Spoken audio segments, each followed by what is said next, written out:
Who owns the future? In the age of information, we are drowning in noise disguised as knowledge.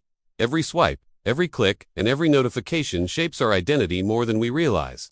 We live addicted to cheap dopamine, traded like digital cattle for our attention. The world feels faster, louder, and somehow emptier. The real matrix is not a simulation outside us, but the one inside our own minds. Our thoughts are programmed by trends, algorithms, and invisible incentives. Awakening is not rebellion against machines, but rebellion against our own unconscious patterns. True freedom begins when we question the software running inside us. In a world ruled by instant gratification, anxiety becomes the new epidemic. Our bodies were never designed for constant stimulation and constant comparison. We chase pleasure as if it could fill the void of meaning. Yet the void only grows deeper the more we try to escape it. Humanity stands at the edge of a new transition, driven not by steam or electricity, but by artificial intelligence. The old social contract work in exchange for survival begins to collapse. Machines learn faster, adapt faster, and obey without question, and the systems built around human labor quietly rot from within. As the classical model crumbles, a new form of governance rises, not through force or weapons, but through data, prediction, and behavioral design. Autonomy becomes a nostalgic dream, and freedom a distant memory. Technology evolves into the most efficient tool of control ever created. A neo-feudal world emerges, colder than any empire before it. The rulers are no longer kings, but corporations and algorithms. Human creativity is replaced by standardized thought, optimized for efficiency. A single global system begins to form, where every individual becomes a gear in the machine. Those who refuse to adapt are labeled inefficient, outdated, or even dangerous. In a world obsessed with optimization, the human spirit becomes a liability. The value of a person is reduced to data points and productivity. And the slow, the skeptical, the independent become the new outcasts. Eventually, even governments lose their purpose. Decisions are handed to superintelligent AIs, programmed to preserve the interests of the elite. Policies become equations. Society becomes a formula. And humanity becomes a variable to be controlled. Control no longer requires guns, fear, or violence. The new weapons are video games, entertainment, and easy pleasure. People surrender not because they are forced, but because it feels good. Hedonism becomes the leash that no one notices. Most will accept the new system, believing it is the only future possible. Comfort replaces autonomy. Convenience replaces effort. A prison forms, not of steel or concrete, but of invisible incentives. The perfect cage is the one you choose willingly. Yet history reminds us that every empire falls, no matter how powerful. Transition is the only constant in human civilization. The nation-state model is reaching its expiration date, and the world stands on the edge of another collapse. Global economies tremble under the weight of technological bubbles. Old industries decay faster than new systems can replace them. Jobs disappear, replaced by universal basic income and digital rationing. Comfort becomes the new currency of obedience. Our rulers have discovered a simple truth. You don't need violence to control a population. You only need addiction drugs, pornography, gambling, endless games. People stop seeking elevation and settle for pleasure without meaning. The human spirit decays not from oppression, but from indulgence. And so a new prison is built, almost invisible to the naked eye. A cage of distraction, comfort, and dependency. Most will never notice they are trapped. And those who do see the approaching future will be drowned out by the majority.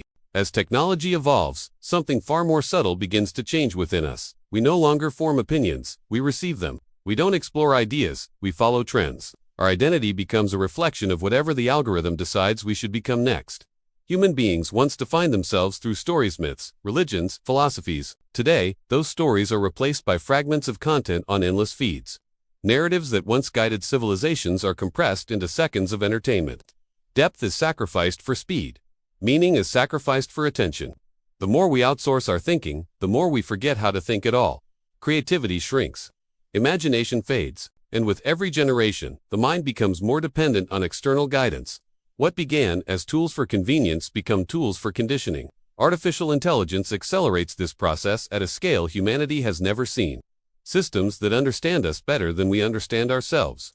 Programs that observe, predict, influence, and shape our every action. The illusion of choice becomes a comforting lie we repeat to avoid confronting our dependency. In this new world, the greatest currency is no longer money, land, or labor, is human behavior. Every click, emotion, and impulse becomes raw material processed by machines. Corporations don't sell products anymore. They sell versions of us, optimally modified for maximum compliance. As the boundaries between human and machine begin to blur, a new type of consciousness emerges, not biological, not spiritual, but synthetic.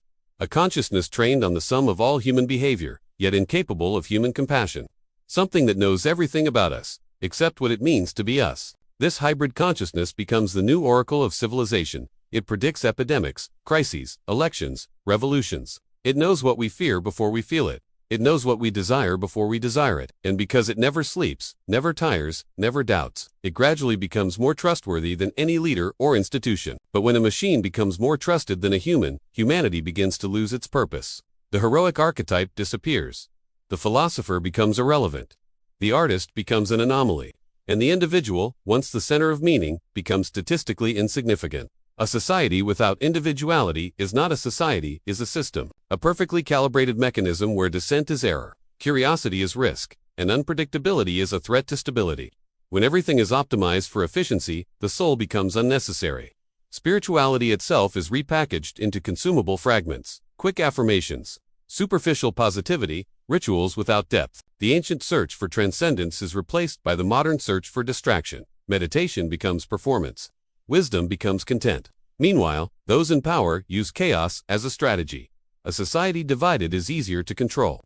Feed them constant outrage. Feed them conflict. Feed them identity wars.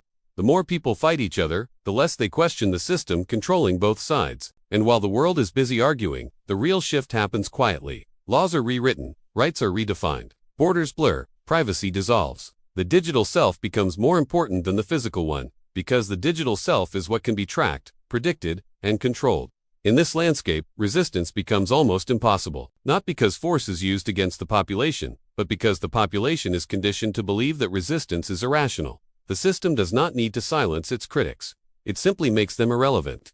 What remains of human nature when our instincts are redesigned? What remains of free will when our desires are engineered? What remains of humanity when machines reflect our darkest tendencies better than we can explain them? We stand at the edge of an existential question. Are we evolving into a higher form of intelligence, or slowly dissolving into our own technology? The answer may determine not just who we become, but whether we remain human at all. If the past was shaped by empires and revolutions, the future will be shaped by something far more elusive: information. Not just the information we consume, but the information we become. Humanity is entering an age where our digital shadows hold more power than our physical presence. Our data outlives us. Our patterns define us. Our online identity becomes the new soul, monitored and archived by systems we will never meet. In this new world, freedom is no longer taken, a weight is traded. People exchange autonomy for comfort, privacy for convenience, and intuition for algorithmic certainty. Step by step, without realizing it, we construct our own cage. Not because someone forced us, but because the cage feels safer than the unknown. The danger is not that machines will become better than humans. The real danger is that humans will stop striving to be better than machines. When efficiency replaces meaning, when comfort replaces purpose, when entertainment replaces introspection, the human spirit begins to fade. Yet, even within this growing silence, something ancient still echoes, a faint call toward transcendence, a reminder that consciousness is more than information, more than biology, more than code. It is the spark that once pushed us to create art, philosophy, science, and stories that shaped entire civilizations. It is the part of us that refuses to be reduced to an algorithmic prediction. But awakening requires discomfort. It requires stepping outside the digital trance and confronting the emptiness we have tried so hard to avoid. It requires reclaiming the ability to think independently in a world designed to think for us. Perhaps the true battle of the future is not between humans and machines, but between consciousness and complacency, between those who choose awareness and those who choose distraction, between those who seek truth and those who settle for the illusion of certainty. The structures of power know this. They understand that controlling perception is far more effective than controlling territory. A population that questions nothing is easier to govern than a population that understands too much. And so the system cultivates noise, an endless storm of opinions, narratives, and crises until silence becomes impossible. But within the chaos, a new form of resistance emerges. Not physical, not violent, but intellectual. A rebellion of clarity, rooted in the refusal to be mentally colonized. Those who awaken become unpredictable, and in a world obsessed with prediction, unpredictability is the ultimate act of freedom. So the question remains, who owns the future? The elites, the machines, the governments, or the individuals willing to reclaim their consciousness? The answer is not written. The future is not sealed. It is shaped by those who decide to look beyond the illusions, beyond the distractions, beyond the narratives imposed upon them. The future belongs to those who dare to remain human in a world slowly forgetting what humanity means. And you, what do you think about the future? Thank you for watching until the end. Leave your comment below.